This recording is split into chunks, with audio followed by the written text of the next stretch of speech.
And the rest of it in Revelations 13 verse 7.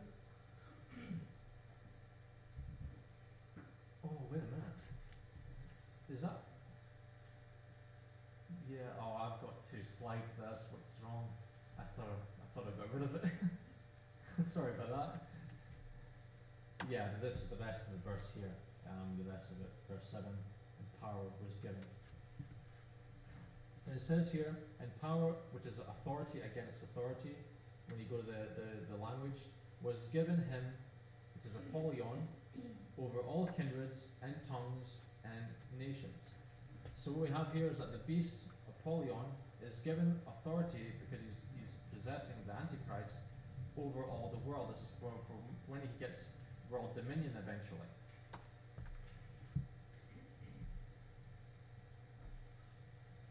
Revelation 13 verse 8. And it says here, and all that dwell upon the earth shall worship him, which is Apollyon, whose names are not written in the book of life of the Lamb, which is Jesus, slain from the foundation of the world. So what we're going to be looking into is that we're actually going to look at, well, why is the world worshipping this Apollyon being for? What's going on here? So that's what we're going to be looking into as to why this is happening. But first of all, we need to get a good idea of who this false prophet is. You know, to give us a good idea of what's taking place here when we go back to Revelations 13.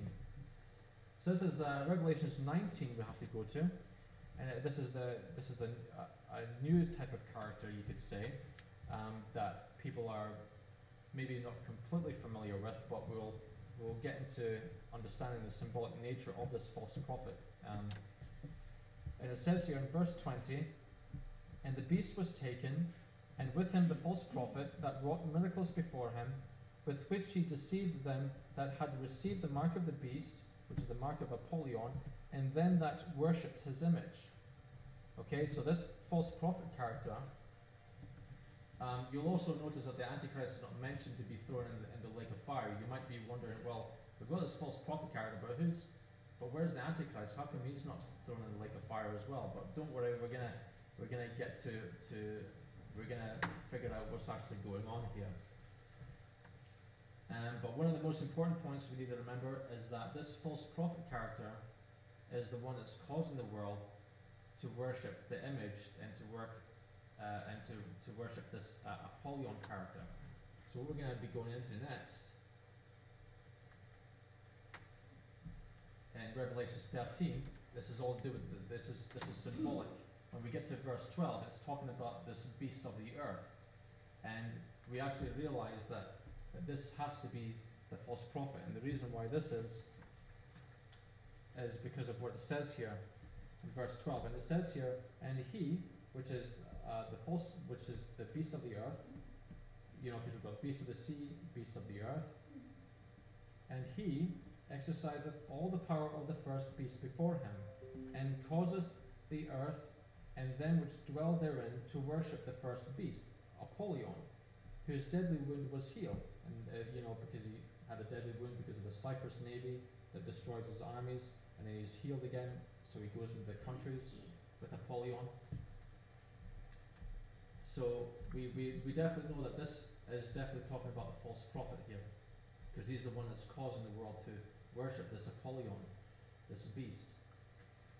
And it says, and we've got here, saying, so the false prophet is saying to them that dwell on the earth, that they should make an image to the beast, Apollyon, which had the wound by sword and did live. And sword, of course, is symbolic of war language.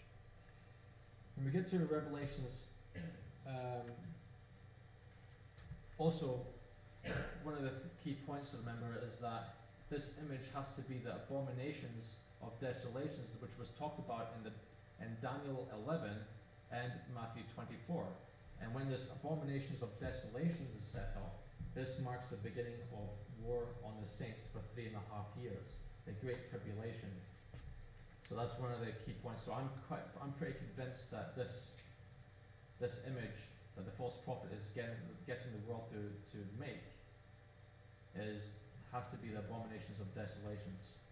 Pretty convinced of that. Revelations 13, verse 12. So this is where we're going to get to get a good idea of what this false prophet is really all about. And it says here,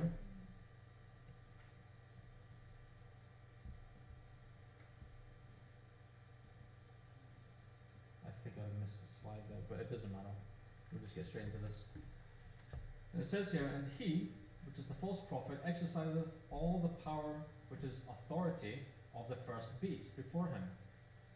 The false prophet has the same kingship, authority, status as Apollyon, and the Antichrist, as we've just learned. This has to mean that the false prophet and the Antichrist, they have to be one and the same. Now this makes sense, because you can't find, just as we've read in Revelations 19, that it just mentions two characters, Apollyon, the beast, and the false prophet are thrown in the lake of fire. So he has to be, you won't find a fourth or a third character. You only have the dragon, Satan, Apollyon the beast, and the false prophet. Those are the only three characters you only have. So mathematically it really makes sense for this to be the case because of what we're finding here, because he's got the same amount of authority. You can't have two men ruling the world with the exact same amount of authority as two kings. Also, Apollyon cannot possess two individual men.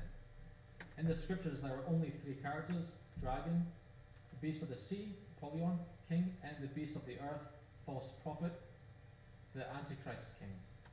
That's what it has to be going on here to help us to clear up the confusions there. Again, we find more evidence of this in Revelations 16, verses 13.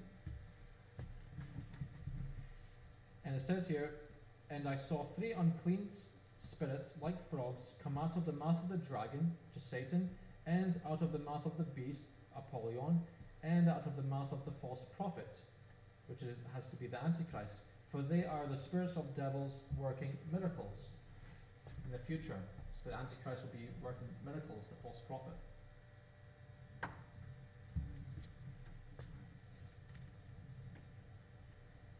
Revelations, so the beast of the earth is the Antichrist king. Revelations 13, verse 11. And it says here, and I beheld another beast coming up out of the earth, and he had two horns like a lamb. So what we have here is that we know that Jesus is symbolic of a lamb slain for us. And Jesus, we know, was, the Prince of Peace. He was of peace.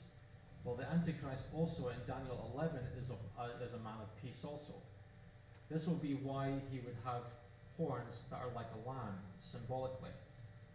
This starts to make more sense. And of course, we learned that the Antichrist has Judaism as his roots as well in my other talk in Daniel 11, which we find. So it makes sense. The Antichrist is going to be very familiar with Jesus, when Jesus was around. So it's very possibly maybe he had learned certain things about Jesus and has maybe decided to, in a sense, you could say he's maybe trying to do a form of an imitation of Jesus to try and deceive the world, and to get everybody's favor over to him.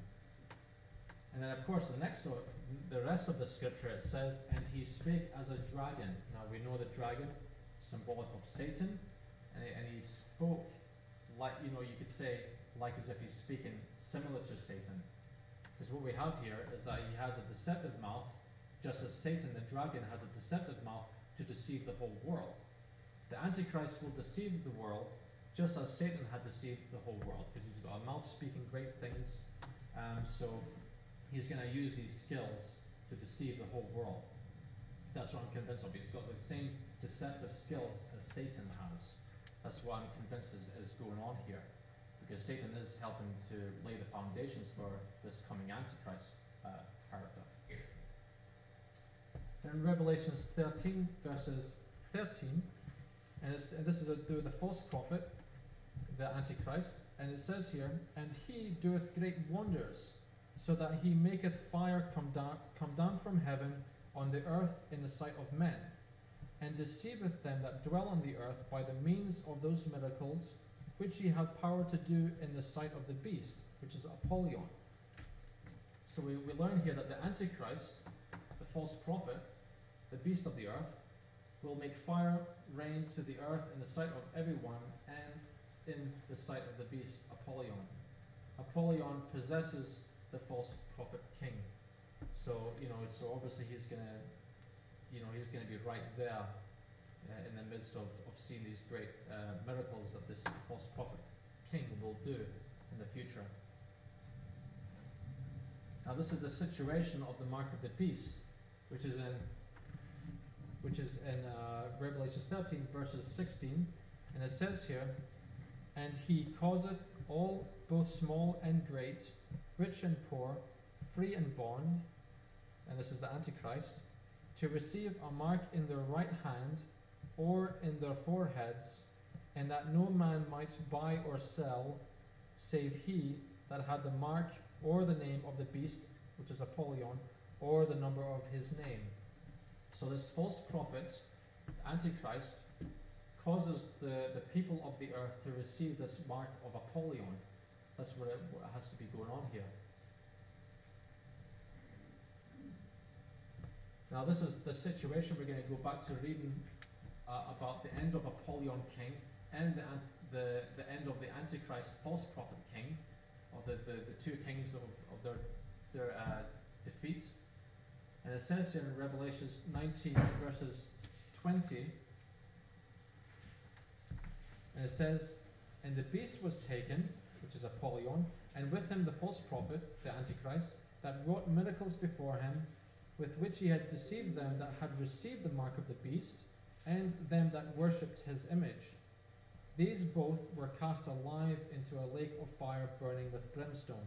Now of course we realize that Satan, the dragon, he's not been thrown into the lake of fire yet, because he's got to be bound in the bottomless pit for 1,000 years, so he can't deceive the nations. And this is when Jesus comes down to rule and reign for 1,000 years, and then the Christians will get to rule and reign with Jesus for 1,000 years. And for this 1,000 years, Satan will be in a dungeon, bottomless pit.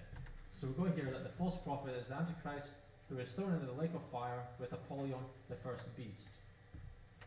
That's the destructions of them. And what we're going to be looking into next here is that this is the punishment for those who take the mark of the beast.